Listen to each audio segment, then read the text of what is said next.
આજની ધર્મકથા. પ્રણામ. ધર્મકથામાં અનેક મહાપુરુષોના ચરિત્ર ચાલી રહ્યા છે. એમાં પરમ પૂજ્ય આચાર્ય ભગવંત યુગ દિવાકર શ્રીમદ વિજય ધર્મસુરીશ્વરજી મહારાજાના ચરિત્રની આપણે વાત જોઈ. આ પછીથી હવે જે આચાર્ય ભગવંત આપણે લેવાના એ આચાર્ય ભગવંતના ચરિત્રને વચ્ચે દિવાળીના જે ગેપ છે એમાં ક્યાંક અલ્પવિરામ ન લેવો પડે એ આશયથી એવી ભાવના થાય છે કે વચ્ચેલું આ અઠવાડિયું જેવો સમય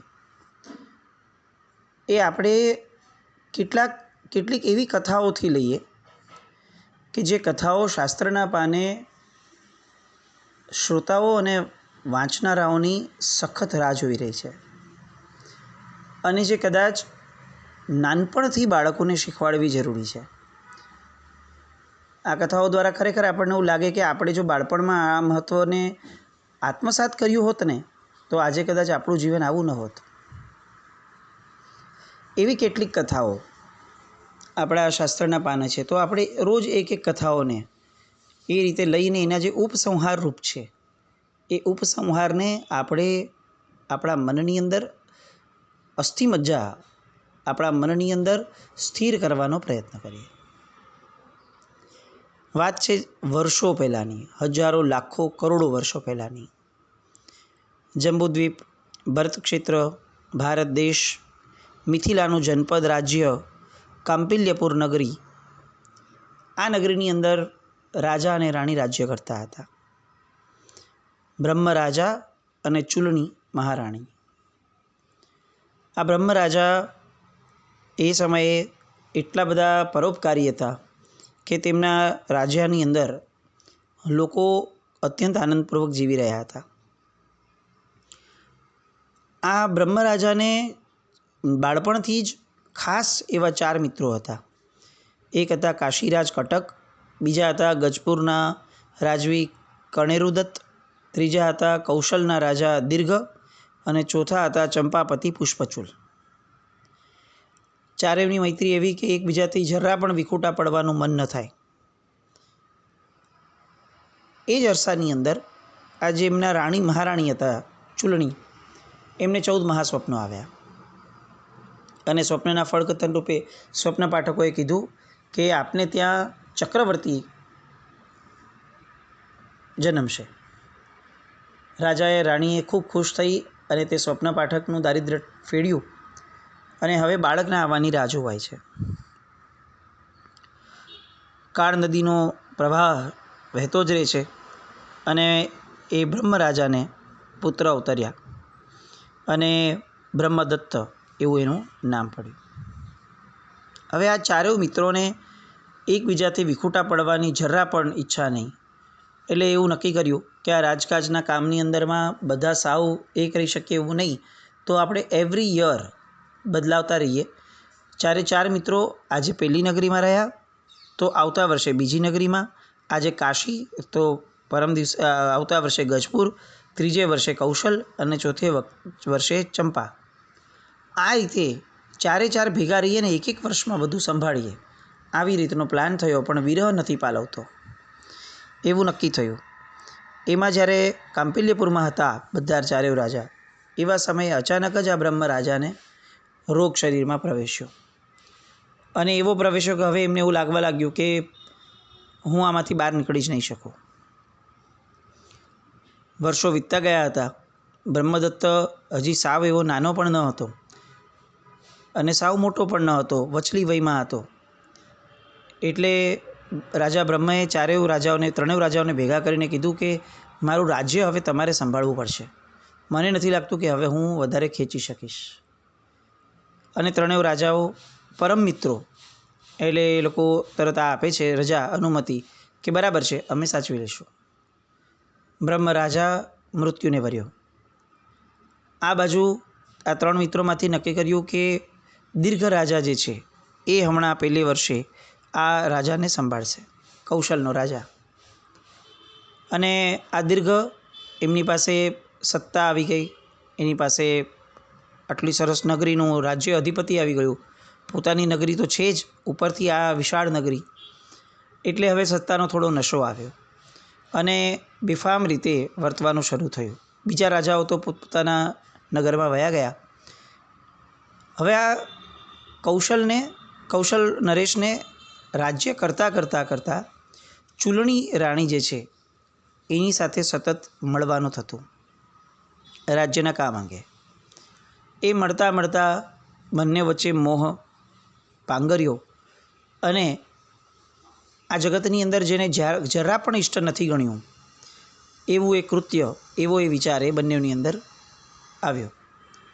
બંને એકબીજા સાથે મોહવશ જકડાયા અને જે બ્રહ્મરાજાના પત્ની પોતાના પરમ મિત્ર, પોતાના પતિના પરમ મિત્ર કહી શકાય એવા આ રાજા સાથે, દીર્ઘ રાજા સાથે હવે મોહના સંબંધે બંધાયા. બંને વચ્ચે સંબંધો વધવા લાગ્યા. રાજ્યના નગરજનોની અંદર આ ચર્ચા હવે જોર પકડવા લાગી. જેમ જેમ બંનેના સંબંધો દ્રઢ થતા જાય છે તેમ તેમ બંને એકબીજાના કાબૂમાં આવતા ગયા અને એના કારણે રાજ્યની સત્તામાં, રાજકાજમાં ઘણું બધું ભોગવવાનું થયું. કારણ કે મેજોરિટી સમય રાજાનો હવે આ રાણીના મહેલમાં જ હતો. લોકોની અંદર, એસ્પેશિયલી મંત્રીઓની અંદર ખૂબ વિહવળતા વધવા લાગી કે આ ખોટું થઈ રહ્યું છે. પરંતુ જે ખોટું થઈ રહ્યું હોય એની સામે અવાજ ઉપાડવા માટે અંદર જે વીર્ય જોઈએ એ અનંતી પુણ્ય રાશિ અને ગુણ રાશિ ભેગી થતાં જ આવે. બાકી સહજ માણસો એ તો આવા બધા અન્યાયોને જોવાઈ અને બહુ તો પારસ્પરિક વાતો કરી અને પોતાનું જીવન પૂરું કરી નાખતા હોય છે. પણ આ બધા મંત્રીશ્વરની અંદર એક મંત્રી એવો હતો કે જે મંત્રીને એમ લાગ્યું કે આ બધું ચાલી જ ન શકે. એમ કેવી રીતે ચાલે? આ ચારેય મિત્ર હતા, બાલ્યવયમાં આને સંભાળવાનું કામ હતું અને એ બધાની જગ્યાએ રાજા આવી હદ સુધી પહોંચી જાય અને એ રાજ્ય સાથે તો વફાદાર ન રહે, પણ આ સંબંધ સૌથી મુખ્ય જો તકલીફ ઊભી કરશે તો એ કરશે બ્રહ્મદત્તને. કારણ કે એ દીકરો એને નડશે. આ દીર્ઘદ્રષ્ટિ એક મંત્રી ધનુ નામના એના મનમાં આવી અને એમણે રસ્તો કાઢવાનો હવે વિચારવાનું શરૂ કર્યું. પોતાના દીકરા વરધનુને બોલાવ્યા. વરધનુને આખી વાત કરી કે જો મને આ ભય સતાવે છે. વરધનુ નાનો એટલે એના મનમાં આ બધી વસ્તુની કંઈ જાણકારી એટલી વિશેષ ન હતી, વિચારણા ન હતી, પણ પપ્પાએ કીધું છે, પિતાએ કીધું છે એટલે તરત એણે તહત્તી કર્યું કે બોલો મારે શું કરવાનું છે, જણાવો આ પરિસ્થિતિમાં. તો એમણે એમ કીધું કે તારે આ બ્રહ્મદત્તને એક ક્ષણ પણ અળગો નથી કરવાનો, તારે સતત એની સાથે જ રહેવાનું છે. વરધનુએ હા પાડી. હવે વરધનુ અને બ્રહ્મદત્ત સતત ભેગા રહે છે. એ સમયે વરધનુની વધારે પડતી ચિંતા એના કારણે બ્રહ્મદત્તને શંકા જાય છે અને એને એમ લાગે છે કે તું મારાથી કંઈક તો છુપાવે છે. એટલે ના છૂટકે બ્રહ્મદત્તના આગ્રહને વશ થઈને વરધનુએ કહેવું પડ્યું કે આ રાજા જે છે દીર્ઘ, એ તારી માતા સાથે બહુ ઉચિત સંબંધો નથી ધરાવતા, એટલે મને આ ભય છે. બ્રહ્મદત્ત ક્ષત્રિયનું લોહી, તરત ગુસ્સો આવ્યો, તલવાર કાઢી અને સીધો પહોંચ્યો રાણીવાસમાં. રાણીવાસમાં જતાં એણે જે દ્રશ્ય જોયું એ એને બહુ અચંબિત કરી દેવું હતું. એની ધારણાથી વિપરીત એને એમ લાગ્યું કે મારી માતા આવું કરી જ ન શકે, પણ એની ધારણાથી વિપરીત ચૂલણી રાણી એ સમયે દીર્ઘ રાજા સાથે બહુ સારી ન કહી શકાય એવી કઢંગી હાલતમાં બેઠી હતી. આ તરત જ એક ધમકી આપે છે કે જો આ વસ્તુ મેં આજે જોઈ છે, ફરી આવું કંઈક મને જોવા મળ્યું તો આ જે તમારી જોડી છે એ અત્યંત બેઢંગી અને કઢંગી જોડી છે. હાથીણી ક્યાં અને હરણિયો ક્યાં?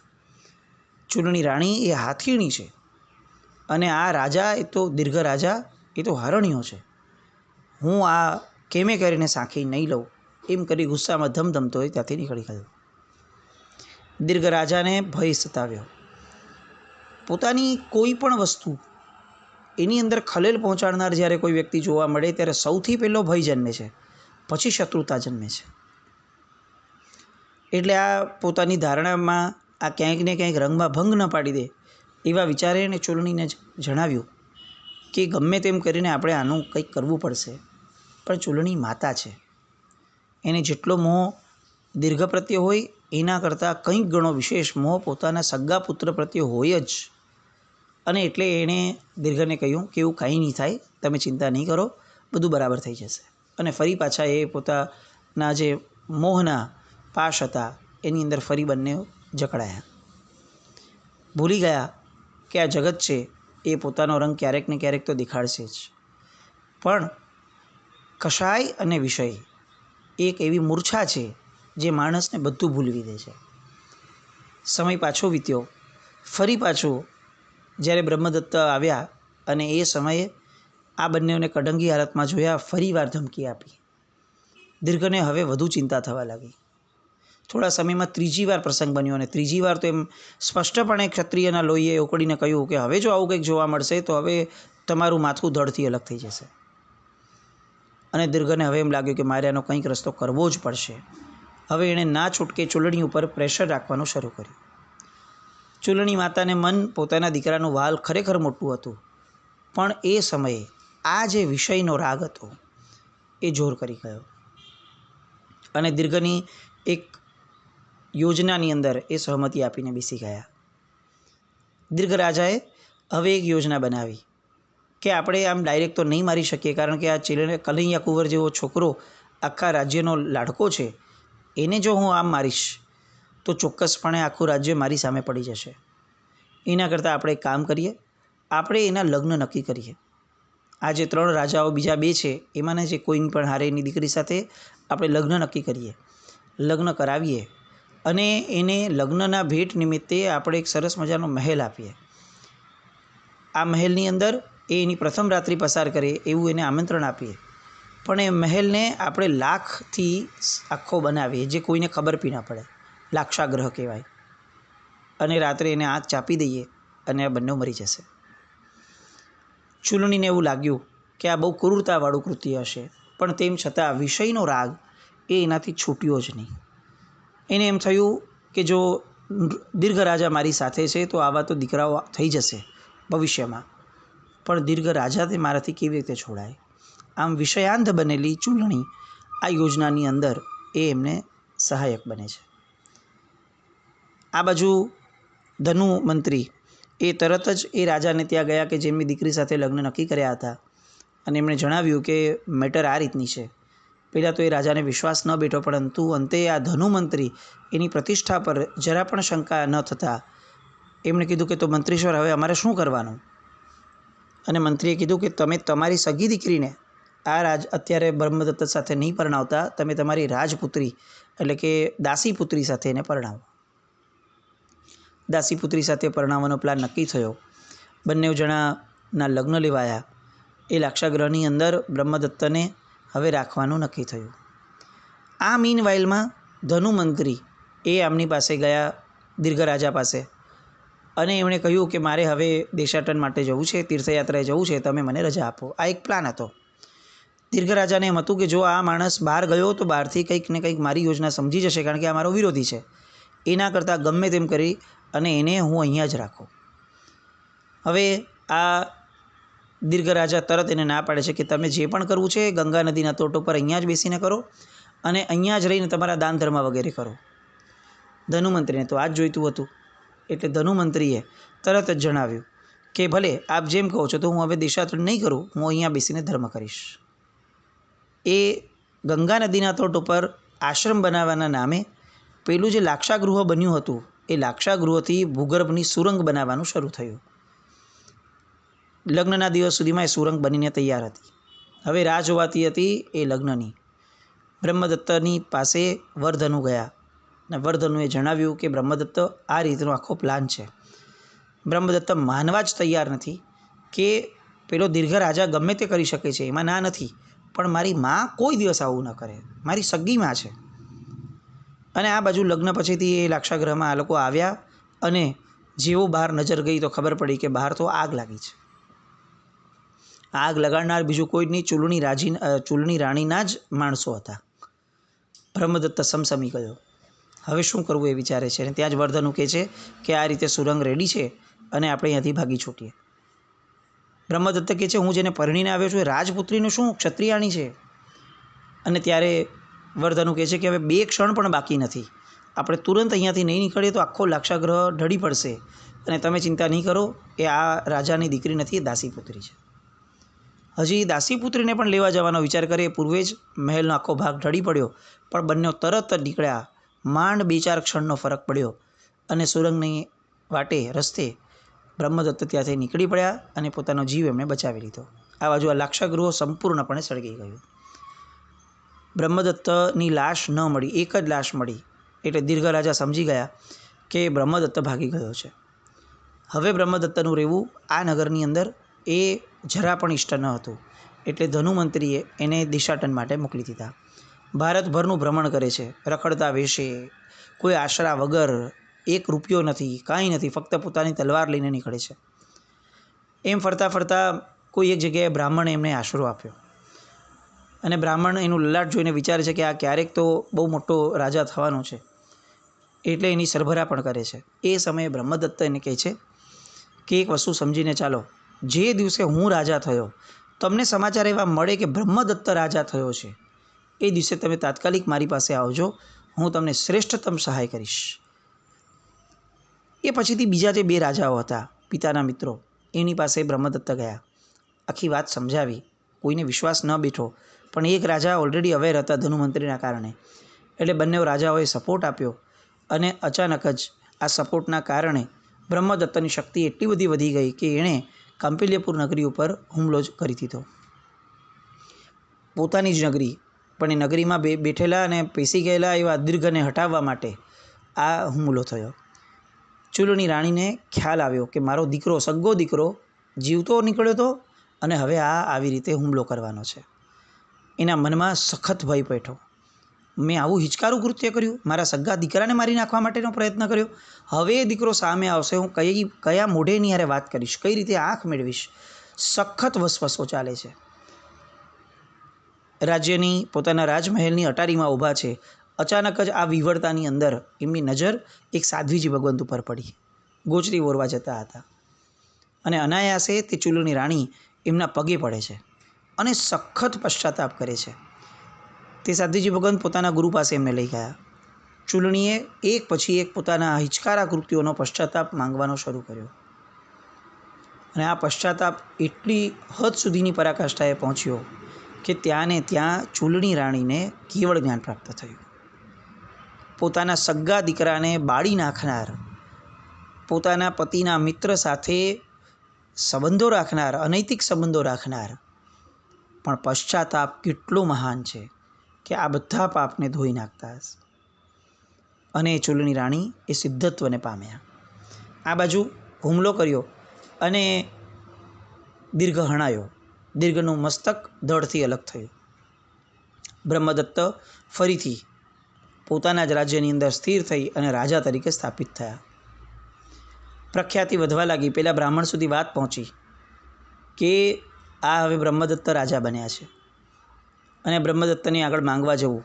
પોતાની પત્નીને કીધું કે જો મેં જેને આશરો આપ્યો હતો ને એ જ રાજા બન્યો છે.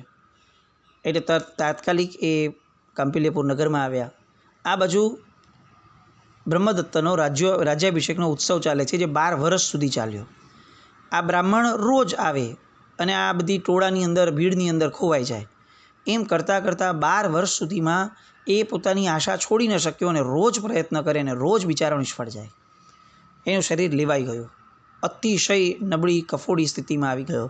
પણ હજી એ મનમાં આશા છે કે આ રાજા રીતશે તો મને જે જોઈએ છે બધું જ આપી દેશે. એક દિવસ એણે વિચાર્યું કે આ રસ્તે તો આમ તો હું કરીશ તો કાંઈ મારો આરોજ નહીં આવે, જિંદગી પતી જશે.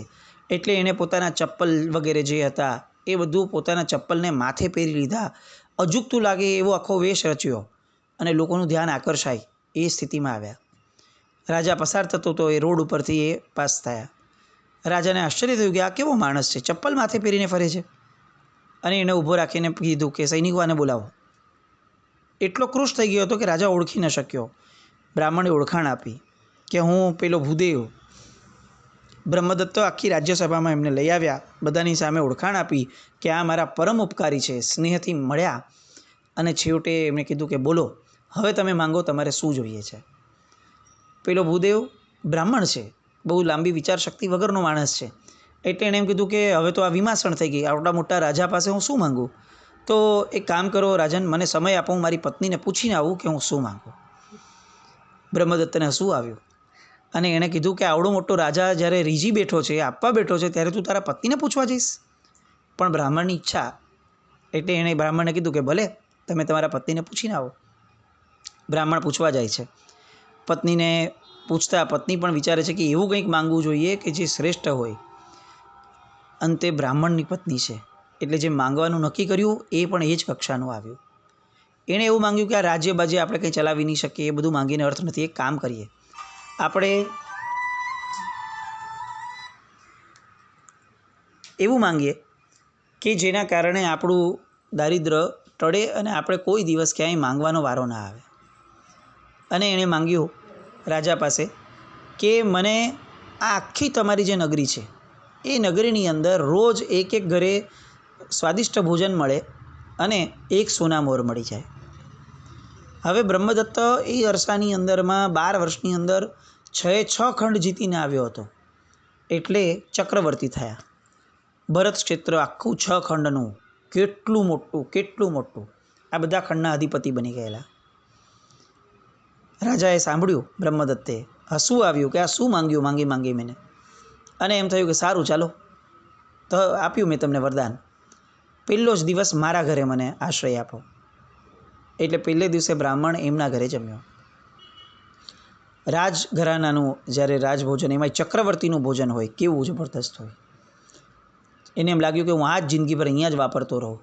પણ એને તો માંગેલું હતું કે હવે રોજ એક એક ઘર, એટલે હવે રોજ એક એક ઘર જાય છે. અને હવે એને મનમાં એક વસવસો ઊભો રહે છે. એ વસવસો કયો? અને આ આખી વાર્તા કઈ દિશા તરફ આપણને લઈ જાય છે આવતીકાલે જોઈએ. જીનાજ્ઞા વિરુદ્ધ કંઈ પણ બોલાયું હોય તો મિચ્છામિ દુક્કડમ. જૈનમ જયતિ શાસનમ.